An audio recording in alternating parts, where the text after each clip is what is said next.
네, 안녕하십니까. 방금 소개받은 한국에너지기술연구원 백종복입니다. 먼저 자료가 약간 수정되어서 미리 배포된 책자와 이제 차이가 있게 됐습니다. 이 점 인쇄물 참고해 주시길 부탁드리고요. 이 점 양해 부탁드립니다. 그럼 시작하도록 하겠습니다. 오늘 저는 이제 탄소 중립 전력망 구형 기술과 R&D 방향이라는 제목으로 말씀드리지만 부제에서 알 수 있듯이 이제 AI 시대의 산업 경쟁력을 뒷받침할 수 있는 전력망 탈탄소화 전략에 좀 집중해서 말씀드리도록 하겠습니다. 앞서서 많은 말씀을 하셨기 때문에 좀 방향을 조금만 바꿔봤습니다. 예전에는 탄소 중립을 이제 약간 발전원이나 에너지 믹스 문제로 많이 봤다면은 이제는 이제 그 에너지를 실제 산업 현장에서 어떻게 받아들이고 운영할 수 있는가가 좀 더 훨씬 중요한 문제가 되고 있습니다. 그래서 오늘은 그러한 관점에서 왜 지금 전력망이 핵심 병목이 되었고 그리고 어떤 기술과 R&D 전략이 필요한지 순서대로 말씀드리도록 하겠습니다. 먼저 배경부터 말씀드리겠습니다. 배경은 앞서 이제 회장님께서도 한번 말씀을 하셨듯이 크게 이제 산업 현장을 둘러싼 큰 변화가 세 가지가 동시에 일어나고 있습니다. 첫 번째는 규제이고요. 탈탄소화 때문에 다양한 규제 때문에 이런 것들이 이제 단순히 기업은 제품을 잘 만드는 것이 전부가 아니라 전력과 탄소를 어떻게 잘 관리하고 하는 것들이 바로 경쟁력이 되었습니다. 이런 것들이 실제 무역 규제로 이어지고 있고요. 두 번째는 새로운 수요와 그리고 글로벌 경쟁력의 압박입니다. 오늘 주제가 핵심이 될 이제 AI와 반도체 클러스터 이런 것들이 이제 겹치면서 전력 수요가 급격하게 커지고 동시에 전력 품질도 요구하고 있는 상황입니다. 글로벌 경쟁 같은 경우에는 앞서 말씀드렸다시피 중국 같은 경우에는 재생에너지를 선점하고 있고 HVDC를 거의 80% 전 세계 80%를 이미 선점하고 있는 상황입니다.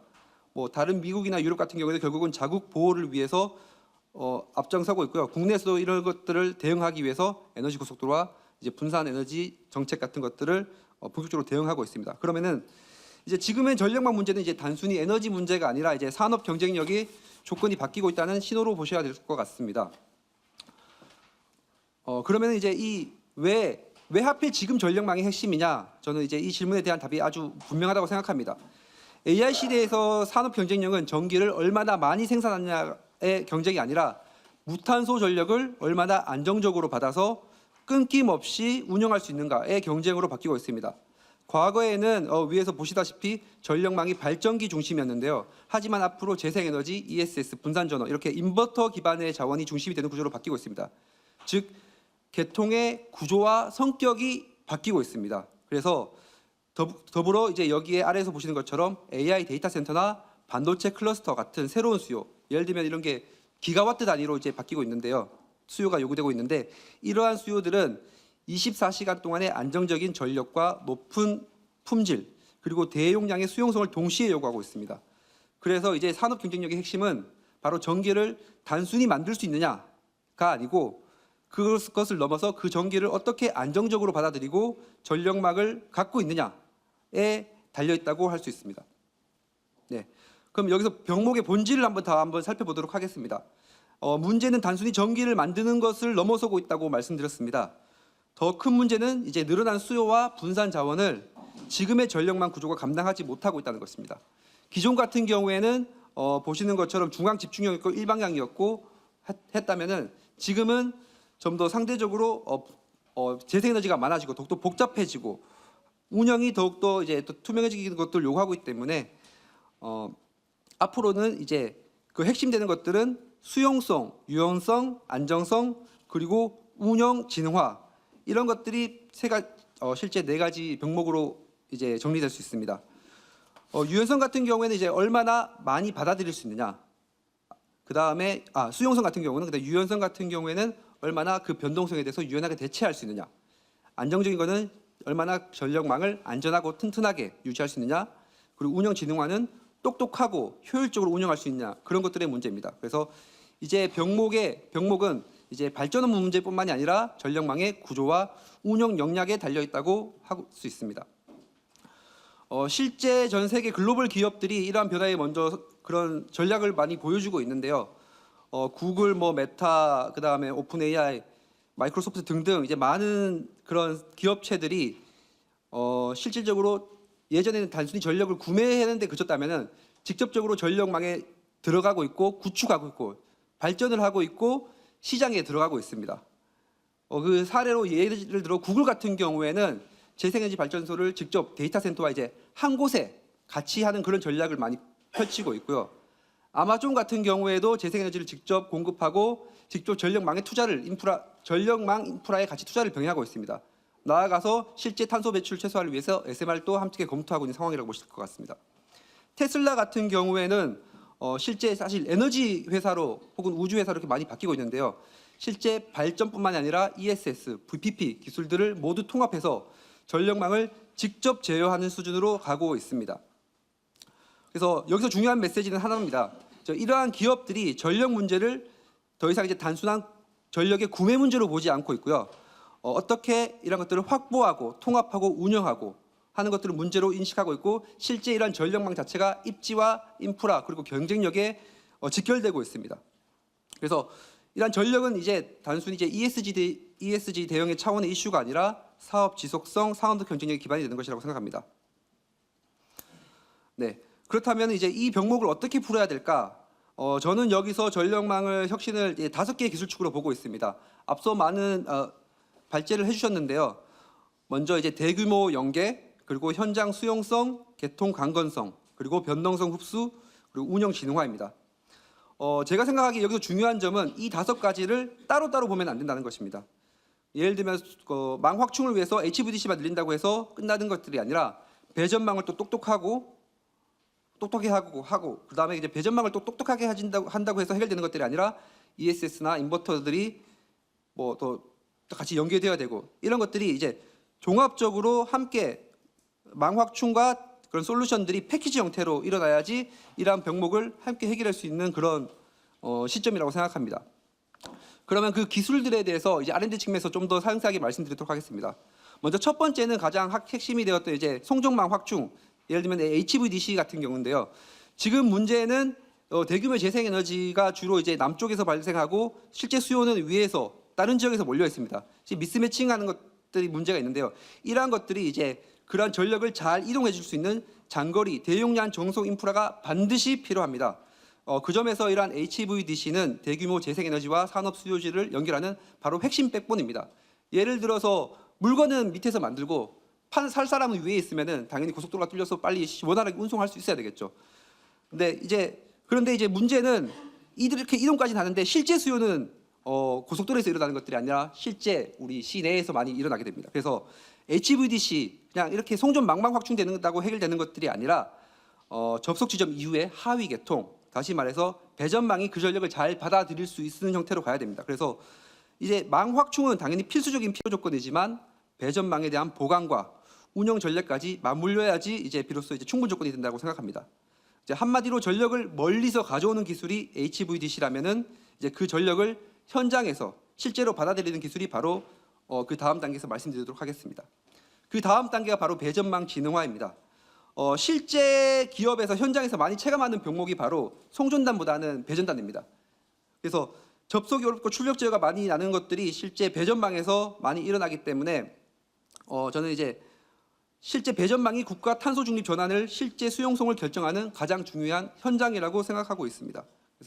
그래서 이런 것들을 위해서 뭐 한전 같은 경우는 ADMS 같은 차세대 배전망 관리 시스템도 계속 하고 있고요. 다양한 분산 자원 이런 것들을 모아서 수집하고 있습니다. 그러니까 지금 아까 에너지 고속도로가 있었다면은 실제 시내에서 이런 것들 자원들을 다 관리하고 교통 체계를 정리해주고 시내망도 잘 뚫려 있다도 된다고 보시면 될 것 같습니다.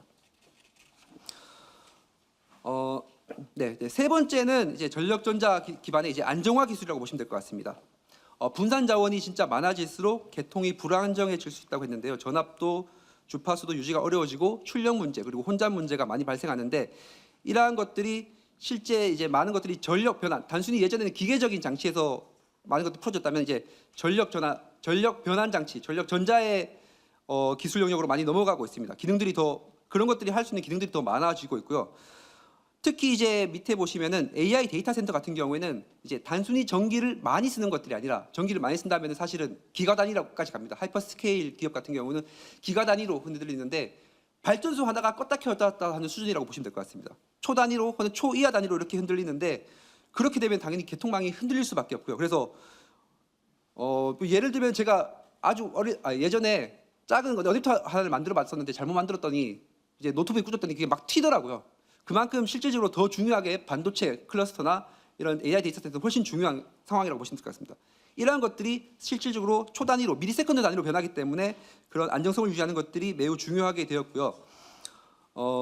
그런 것들을 해결할 수 있는 것들이 바로 이제 뭐 그리드 포밍 인버터 같은 그런 전력 변환 기술이라고 생각합니다. 그래서 재생에너지와 분산 자원이 많아진 새로운 계통에서도 전력망이 흔들리지 않는 그러한 기술들이 바로 전력 전자 기반의 안정화 기술이고, 대표적인 것들이 그리드 포밍 기술로 이제 지금 많이 뭐 LS 일렉틱도 그렇고 현대중공업도 그렇고 많이 이 기술에 이제 집중해서 하고 있는 것으로 알고 있습니다. 좀 더 설명을 드리면 이제 AI 데이터 센터 같은 경우에 조금 더 한번 설명을 드리면은, 실제 기존에는 단순히 UPS 달고 뭐 전역에서 가져왔다면은 전력망 공급을 어떻게 할지, 당연히 이제 에너지 믹스도 포함되어야 되고 내부 구조도 그런 수요의 변화가 전력망 그리고 내부 아키텍처 자체를 바꾸고 있습니다. 그리드에서부터 칩 레벨까지 통째로, 예를 들면 엔비디아나 이런 것들이 직접 하고 있고요. 단순히 변압기에서 끝나는 것들이 아니라 이러한 미래는 변압기가 SST 전력 변환 장치 기반으로 바뀌고 있고요. 구조도 고압 뭐 MVDC가 800V 라인에서 받아서 이 라인에 뭐 에너지 스토리지를 직접 달거나 퓨어셀 달거나 솔라 파워를 직접 달거나 하고, 뒤에 서버렉도 이제 실제 바뀌고 있습니다. 근데 이제 이러한 것들이 저희가 국내가 정말 잘할 수 있는 기술인데, 그 뒷단에서는 사실은 엄청 AI에 대한 산업이 엄청 커지고 있지만 이 부분들은 이제 산업 밸류 체인이 없기 때문에 조금 제약이 있는 상황이라고 보시면 될 것 같습니다. 네. 네 번째는 유연자원 통합입니다. 앞에서 장길수 교수님께서도 한번 설명을 드렸다시피 매우 중요한 상황이라고 보시면 될 것 같고요. 재생에너지가 늘어날수록 변동성이 커지기 때문에 이런 것들을 잘 대응할 수 있는 기술 필요합니다. 그래서 가장 대표적인 것이 사실은 ESS라고 보시면 될 것 같고요. 단기적으로는 ESS가 매우 중요한 역할을 할 것이라고 생각됩니다. 그래서 다양한 매트리얼 쪽에서 연구를 하고 있고 전력 배단 쪽에서도 연구를 할 수 있고, 그 밖에 당연히 장기적으로 봤을 때는 에너지 믹스, 연료장이나 수소 등에 대한 것들도 같이 고려가 되어서 좀 더 컨트롤러블 할 수 있는, 그래서 유연성에 대응할 수 있는 그런 기술들이 나아가야 될 것 같고요. 그리고 VPP 같은 것들이 이제 새롭게 시장에서 새로운 기술로 이제 들어오고 있습니다. 기존의 VPP도 당연히 있습니다. 기존의 VPP 같은 경우에는, 그런데 단순히 자원을 집합해서 입찰하는 데도 머물렀다면은 이제는 VPP가 지역망을 더욱더 어떻게 유연화시키기 위해서 어떤 그런 수단으로서 등장하기 때문에 그런 것들을 잘 집합하고 좀 전에 말씀드렸던 최대한 많은 자원들, 계량하지 못한 자원들도 수집하고 하자는 그런 노력이 이제 들어가고 있습니다. 뭐 좀 나아가서는 어떻게 될지 모르겠지만 이제 데이터 센터에서도 많은 전력과 스토리지가 들어갈 텐데요. 이러한 것들, 데이터 센터에 들어가는 그런 ESS 자원 자체도 VPP 자원으로서 활용하겠다라는 그런 계획까지 세워지고 있는 상황입니다. 마지막으로 말씀드린 기술들은 이제 AI와 디지털입니다. 지금까지 뭐 전력망 혹은 AI를 위한 기술이었다면은 이런 전력망에서도 이러한 기술들이 활용될 수 있다라고 보시면 될 것 같습니다. 저희가 말씀드린 것들은 AI 너무나 많이 들어보셨을 텐데, 단순히 예측하고 끝나는 것들이 아니라 뭐 디지털 트윈, 단순히 모니터링하고 시뮬레이션 해보는 것이 아니라 AI가 운영에 어떻게 직접 반영을 하고 디지털 트윈을 통해서 이런 것들을 충분히 검증하고 오는 것들이 이제 페이루프 형태로 예측, 검증, 의사결정이 하나의 연결축으로 구성되어야 한다는 것들이 제 생각입니다. 예를 들면 전력망 같은 경우에는 매우 민감한 거기 때문에 바로 들어올 수가 없는 상황입니다. 그렇기 때문에 이러한 AI가 충분히 이제 신뢰를 받기 위해서는 당연히 디지털 트윈에 대해서 검증을 받아야 되고, 이러한 것들이 하나의 기술로 끝나는 것들이 아니라 서로 상호작용하면서 더욱더 체계화하는 그리고 또 형태로 가야 된다고 생각하고 있습니다. 네. 기술에 대해서 말씀드렸는데요. 사실 제가 생각할 때 우리나라는 좀 저력이 있는 나라인 것 같습니다. 대부분의 기업들이 그런 기술들을 갖고, 뭐 전체는 아니더라도 일부는 갖고 있습니다. 아까 말씀드렸다시피 그런 주요 중전기 기업들도 많이 뭐 그리드 포밍, HVDC 갖고 있다고 생각하고요, 일부. 하지만 그런 것들이 실제 제가 현장에서 느끼는 것들은 실증을 하고 그런 것들이 해외 수출을 하거나 혹은 시장에 나가야 되는데 다 연결이 좀 제한되어 있다는 것들을 많이 받고 있습니다. 실제 이런 것들을 나가기 위해서 실제 테스트를 해야 되는데 국내에서 그런 것들을 실증할 수 있는 환경이 사실 없습니다. 지금 해외 같은 경우는 그런 설비들을 뭐 기가와트급으로 실증을 하고 있지만 국내에서는 실제 뭐 메가와트 대용량으로 원하지만 그런 것들을 테스트할 수 있는 실증 테스트 베드가 없고 법적으로 많이 악유가 있습니다. 그런 것들이 정리되어야 되고, 하지만 이제 그래서 진짜 병목은 그러한 기술과 더불어서 이러한 실개통과 시장을 연결하는 체계 그리고 컨트롤 타워 그리고 이런 것들 아우르는 그런 것들의 이제 부재가 아닐까라고 생각합니다. 그래서 저는 이제 진실로 이때는 말로만 하는 이제 산학연 그리고 정의 합치하는 것들이 아니라 실제로 같이 움직여야지 국가 에너지의 전략망 인프라를 확보하고 에너지 안보에 대응할 수 있다고 생각합니다. 그러기 위해서 공공 R&D가 먼저 이제 그런 역할이 중요하다고 생각하고요. 공공 R&D 분야에서는 단순히 장치 개발에서 머무는 것들을 넘어서 시스템이 서로 잘 작동할 수 있도록 그리고 민간이 그러한 민간이 실제 그런 초기 리스크를 낮추는 역할을 할 수 있었다고 생각합니다. 저는 그것들을 하기 위해서 이제 세 가지 보시는 것처럼 세 가지가 역할이 중요하다고 생각하는데요. 이제 이런 통합 기술, 각각 송전, 배전, 분산 자원, 부하 이런 영역들이 하나로 있지만 그리고 여러 가지 기술들이 있지만 하나로 체계해서 실제 운영 기술들을 할 수 있는 그런 것들을 해야 될 것 같고요. 그리고 민간이 단독으로 하기 어려운 실개통, 실증 인프라 같은 것들 그리고 표준에 대한 성능 평가 방법. 실제로 우리가 예를 들면은 지금 뭐 LS도 있고 LG도 있을 거고 데이터 센터 같은 그래 주요 마켓에서 많은 요구를 받을 거로 알고 있습니다. 그래서 스펙을 받는데 이러한 스펙들대로 일단은 만들고 난 다음에 어떻게 테스트해야 될지, 어떻게 검증해야 될지 이런 것들이 부재합니다, 사실은. 그래서 그런 것들에 대한 플랫폼과 검증 체계를 할 수 있는 역할들을 해야 되고 그리고 단순히 기술 개발로 끝나는 것들이 아니라 예를 들면 AI 데이터 센터, 산단, 분산 특구 이렇게 맞춤형 운영 모델을 만들어서 실제 필드로 확산할 수 있는 그러한 확산 모델로 적용 모델을 확보하는 것들이 이런 공공 R&D가 함께 해나가야 될 방향이라고 생각합니다. 네, 정리하도록 하겠습니다. 제가 말씀드리고 싶은 것들은 세 가지고요. 병목은 일단은 발전을 넘어서 개통으로 많이 이동하고 있다는 점입니다.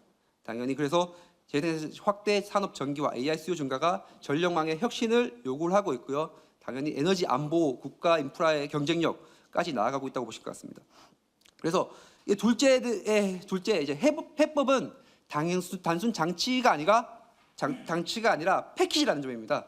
망확충 그리고 안정화 기술, AI 기술의 운영 체계가 이제 함께 제가 중요하고 싶은 함께 작동해야지 산업 현장에서 그러한 성과가 확충되고 확산될 수 있다고 생각합니다. 그러기 위해서 당연히 R&D도 그런 것들을 확산시킬 수 있는 형태로 나아가야 될 것 같고요. 저희 R&D에서 나가야 될 방향은 단순 장치 중심에서 끝나는 것들이 아니라 운영 체계를 중심으로 그리고 실험실에서 끝나는 것들이 아니라 같이 민관이랑 협력해서 산학연이 협력해서 실개통 검증 형태로 실제 이러한 기술들이 확산할 수 있는 기반 구축을 하는 형태로 나아가지 않겠나 하고 생각하고 있습니다. 네, 이상 관심 가져주셔서 감사합니다.